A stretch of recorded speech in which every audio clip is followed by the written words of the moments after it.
Why do I think ranking ships would be a good idea? It'll be a miracle if I don't lose subscribers from this video, because I have opinions, okay? Your video tipping the show. On you. Butt lovers. That was quite the tumble you took there, ma'am. I might have to resuscitate you. Hello, welcome back to the Ranking Things series. Probably my most controversial series because I totally stand by what I said in the beginning. The smartest way to gain subscribers would be for me to be a blank slate that you guys can project your opinions onto. But I'm not! Please subscribe. I'm trying to get to 100k this year and I think it's gonna happen. I asked you guys to send me your favorite ships on this YouTube short and on Instagram. Pro tip, if you guys want more of a chance to be featured, definitely follow me on Instagram. Sorry, 2 plugs in a row. Ew, stinky. Starting off strong with Harley Quinn and Poison Ivy from DC. Now, the only version of them I know is from the animated series, and they're fantastic. Just so sweet, so cute. I just don't like the circumstances of how they got together because Poison Ivy was engaged to somebody else, and I feel bad for Kite Man. But other than that, very, very cute. If there's other renditions of them that's toxic, those aren't the ones I'm talking about here. I can only speak on what I know. And they are high A tier. They would be S if they didn't cheat. Even if it's with your soulmate, just break up first. Be mature and responsible challenge. Spiderman and MJ, I'm going from DC to Marvel. I love the way Zendaya plays MJ. There's just so many universes though, like sometimes Spider-Man is with Gwen. You know, are MJ and Spider-Man really soulmates if they aren't together in every single friggin' universe? If you're able to get your memories Thanos snapped, then are you guys really soulmates? Circumstances they have absolutely no control over. They're probably gonna end up at low S for me because their dynamic is fun. He was a spider boy. She was a regular girl. Can I make it more obvious? Yeah, I don't know what the fuck you're saying. Another superhero show, but one that is very different. Ladybug and Cat Noir. I have only watched 1 episode of this show. Infuriating. They are infuriating. They are made for each other because they are both the stupidest, the dumbest people. Like, technically these ships aren't how much I like the characters themselves, it's how much they work well together. And they are co-workers. Don't fuck your coworkers. S tier, they belong together. I hate when shows rely on the main ship and then throw in these perfectly good side love interests and then just discard them. That's my main qualm with Star and Marco. I'm not even sure if I have them on here, but screw it. I'm adding them now and they're going in F tier because they infuriate me. But Ladybug, Cat Noir, S tier. Don't ask me how that works. Actually, no, I'll get into it because Marco Diaz and I was gonna say Starfire. That was interesting. I don't remember her name. Star. Am I okay? Wait, I need more coffee. I need to wake up. They were perfectly good as friends. They really did not need to get together. At least with Ladybug and Cat Noir, they've always established the romantic will they, won't they. While it was below the surface for Marco and Star, I was really hoping they were gonna break through that expectation to be like, hey, we can be friends. Especially after they introduced Tom, who was just such a good character. Naturally, after doing a lore video on Jimmy Neutron and Planet Sheen, we have some Jimmy Neutron ships. First, Hugh and Judy. I love a himbo and a bad bitch. Personally, if I were Judy, I would get fed up a little bit more. Feels like he's a little too incompetent. Like, there was this whole episode where he was like, oh, where's my breakfast? And she was like, I'm leaving. Like, you guys can do things on your own. Why do you rely on me for fucking everything? But they moved past that. Even this far into their marriage, they're still, you know, doing the romantic stuff. They're flirting. They are a very good couple, and I will put them in S tier. Sheen and Libby. Now, in the OG series, I would say easy S tier. You have the very hyperactive one and the one that's like, okay, let's calm down. Like, let's chill out for half a second. But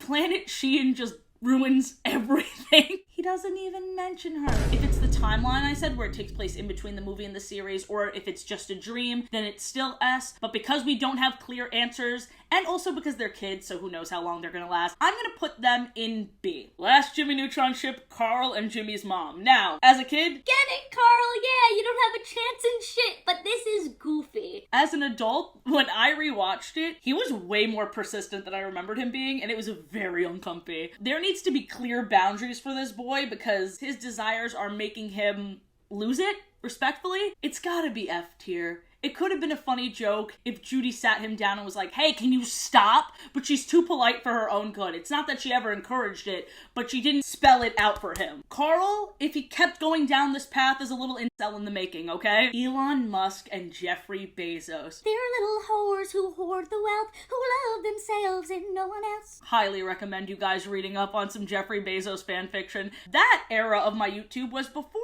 it was particularly good. I mean, it was a fine video, but it would have been so much better if I did it now. Are you guys interested in seeing me read some very cursed fanfiction? Because I could bring that series back. It's been dormant for a while. Because we're on YouTube, I will mention Phan. Here's the thing. The people at that point in time, I want to say around like 2013, 2012, their fans took it too far. The fan's a fan, if you will.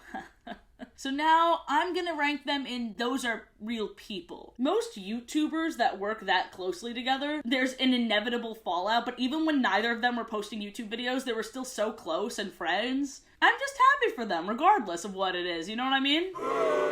It's gonna get goofier. I feel like people are gonna watch this and be like, wow, she's taking everything too seriously. It's what I do, okay? I can't not. Speaking of real people, I had 3 suggestions for me and Ben. One of them was Ben, but still. And shit, I don't mean to be big-headed, but that's gotta be the top of S tier. We'll see if anybody's able to dethrone us. We communicate. We're in love. I mean, I should feel this way about my own relationship. Can you imagine if I sat here and was like, F, yeah, fucking can't stand that guy.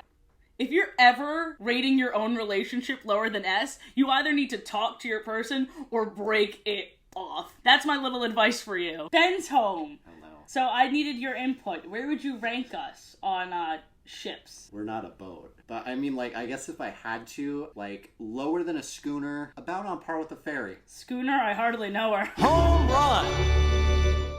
We got a handful of Avatar The Last Airbender ships, and here's where things get messy. Zutara has a huge fan base. Me personally, from even when I was a kid, I never saw it. I knew which way they were swaying the series. I knew it would be Endgame, and I ate it up. They're the two that are gonna end up together, so that's the two I'll like. I also personally think Katara and Aang work well together, and they seem happy in the end. I feel like... Correct me if I'm wrong here. if Aang looked more like Zuko, a little less baby-faced, that you guys would like him more. Hot take. I feel like people ship Zuko and Katara because they look nice together. I can also understand from the perspective of, oh, she had prejudices against the Fire Nation because of all the trauma that the Fire Nation put her and her family through. And now she's friends with him, so maybe they can be more... I don't think they'll ever get past that. However, when I was younger, I was sold on every Endgame ship. Except for Zuko and Mai, I didn't really get them. I wasn't convinced. As it stands now, Zutara is at the top of B. Aang and Katara are an S for me. I like them more, sorry. So where does that leave our angsty boy Zuko? Allow me to introduce you to the Sokka and Zuko ship. Fucking hear me out. Powerful Fire Prince Zuko with the comic relief non-bender. From the moment he said that's rough, buddy, my ears perked up. I was like, what?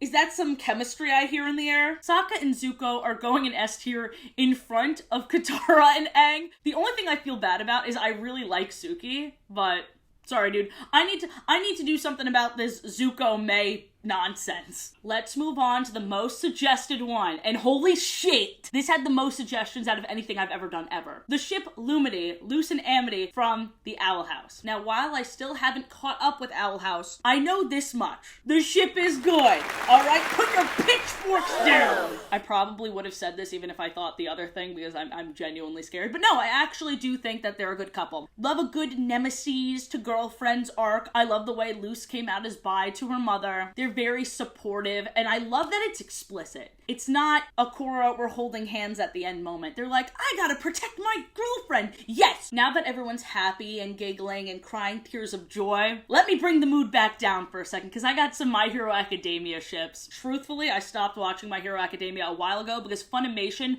was being a huge butthole. An absolute shit show. It kept crashing and crashing and crashing every time I tried to watch the series, to the point where I just gave up, and now I'm way too far behind, and I'm not even going there. But I have some thoughts. I know some people out there love Bakugo. I think he's a bitch. Yes, okay, we're gonna get into it. I just can't believe Bakugo immediately, right off the bat, says to Deku that he should throw himself off a building. He's literally like, kill yourself. And all of you guys are like, he's so angry. He's terrible. This anger carries over because Deku made something of himself. Get over it. Stop taking insecurity as trauma. Oh no, he's not used to not being the best. I don't care. He's an asshole. Go to therapy challenge. It's not endearing. Bakugo, Deku, immediate F tier. It would not work out. Every time Bakugo yells at Deku, Deku's like, no, I'm sorry. That's called abuse, my guy. Uraraka and Deku, I used to be about it, but they are so boring. It's so boring. Uraraka used to be actually part of the plot. Lord knows what she's doing now. That's a solid C tier from me. Kirabaku is the ship that actually seems the most plausible because it seems like he knows how to handle it. He laughs at Bakugo when he's throwing a fit. B tier. Here's something that was news to me. Don't Hug Me, I'm Scared's Red Guy and Duck's ship name is Fluffy Bird or Fluffy Duck. Who decided that? So before anybody asks, yes, I watched the show. I already loved Don't Hug Me, I'm Scared, but I watched the TV show and my mind was blown. The way they were perfectly balancing moments that made me laugh so hard and moments where I was just like, ew. It was perfect. It's the only way I can enjoy, I don't want to say horror, but like creepiness, is when it's paired with some of the best comedy writing. It was so good. So I know why this is a ship. They have this banter of like, oh no, I'm the dad. And they're talking about like mom and dad, because clearly the yellow guy's the kid or the pet. And then there was the moment by the fridge where they're like, I miss looking at you. I feel like it's a one-sided crush. I feel like Duck might feel some type of way about Red Guy. Red Guy is so indifferent. Unless he warms up a little bit more, I'm just gonna think that Red Guy is trapped there and just tolerates everybody. I don't think that's a strong enough base. I could see if it progresses. I'm going to give it a low B, because it's not bad. I just am not convinced. It feels like you guys just ran with that one moment.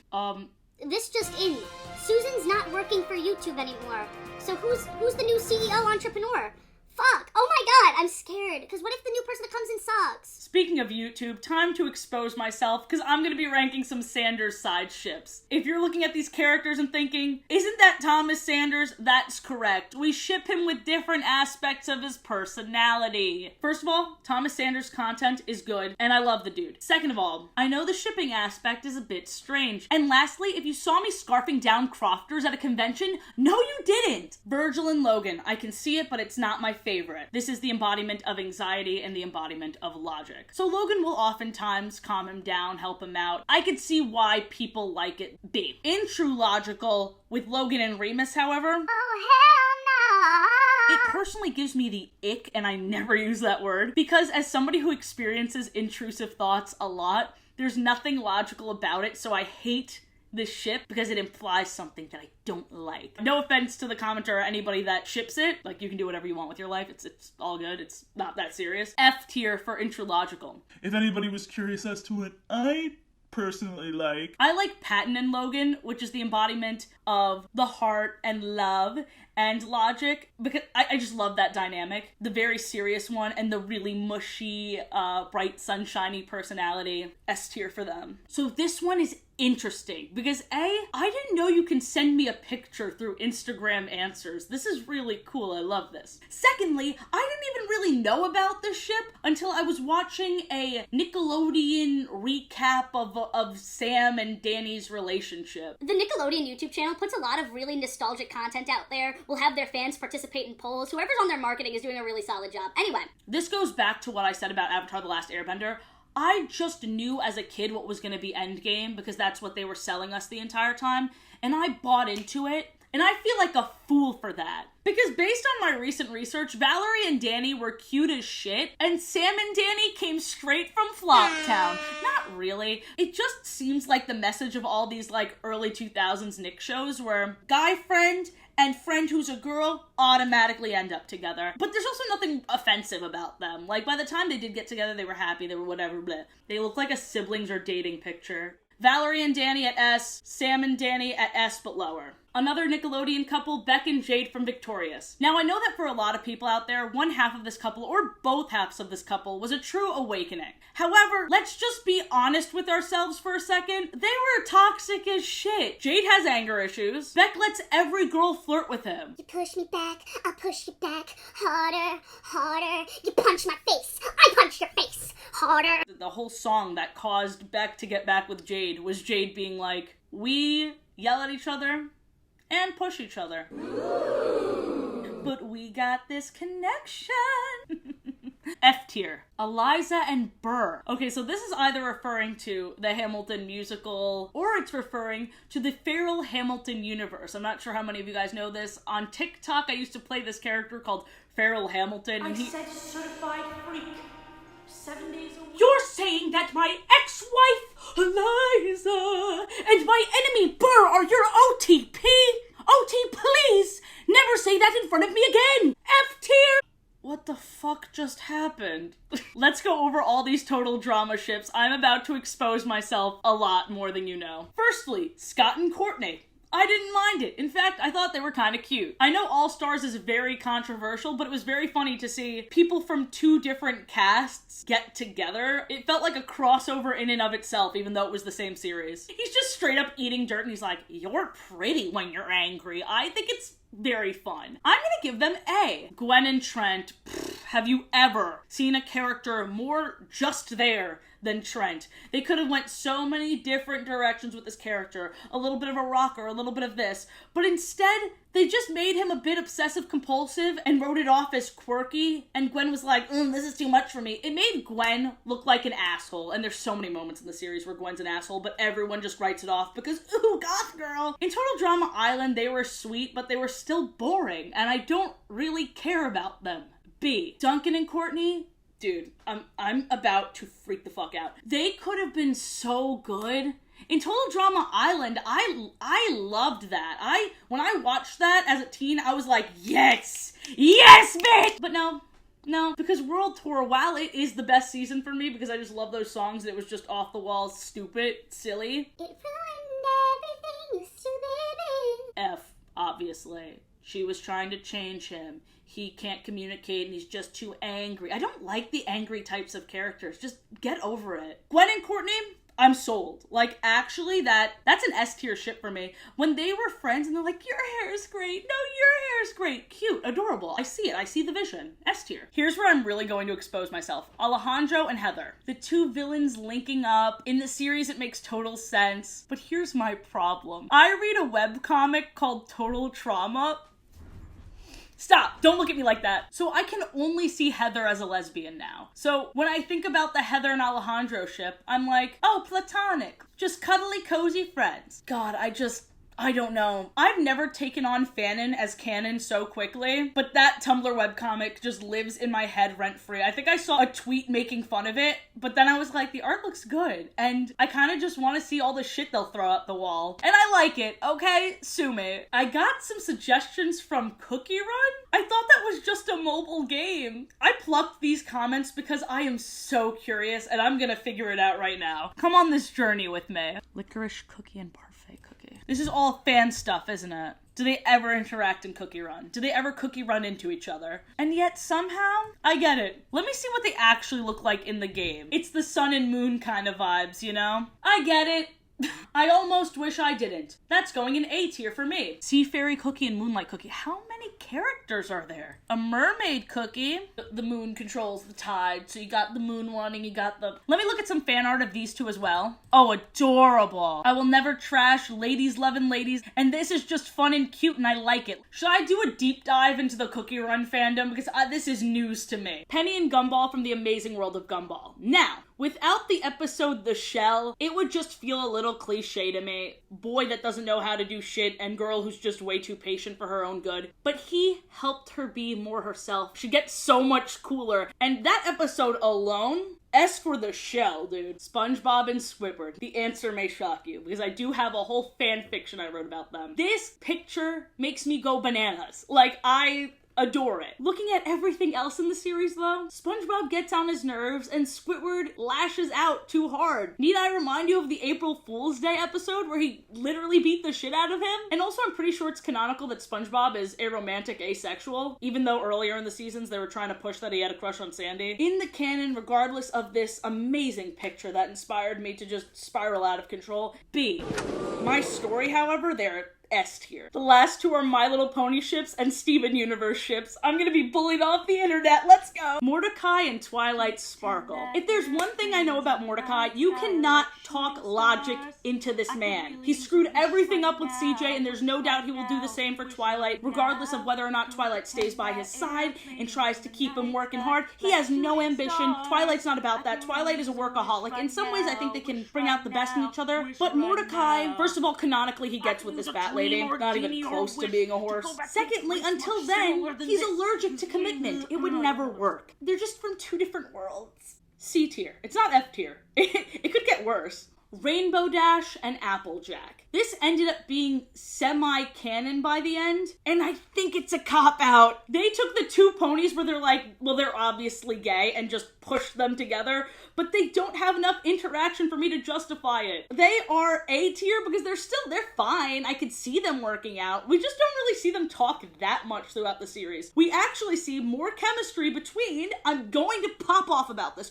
Rarity and Applejack. You know, the spoiled, doesn't think her shit stinks, and the one who literally works and shit on the farm, country girl and rich kid. Like, yeah, absolutely. I'm gonna say it. I like Rarity and Applejack better than AppleJack and Rainbow Dash. Rarity and Applejack are going in S tier because they had so much potential. Plus, in Equestria Girls, I haven't watched that, but I hear that they have way more chemistry. And that the actual crew shipped it? That's what I heard. Maybe that's a rumor. Steven Universe, everyone wants me to talk about Lapis and Peridot.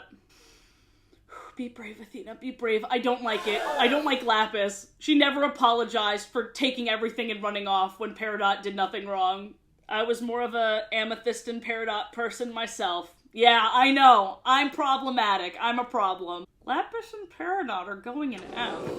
I can do whatever I want. This is my channel. I'm not scared of you.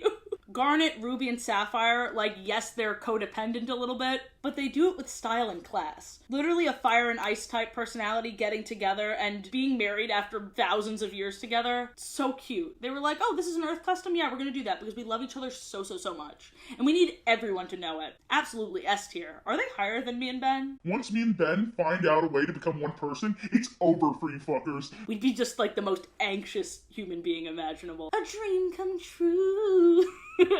Are any of my subscribers still here? Are you guys mad at me? I hope you liked this video. A FERALTON cameo? Me trashing on some of the most popular ships? The style?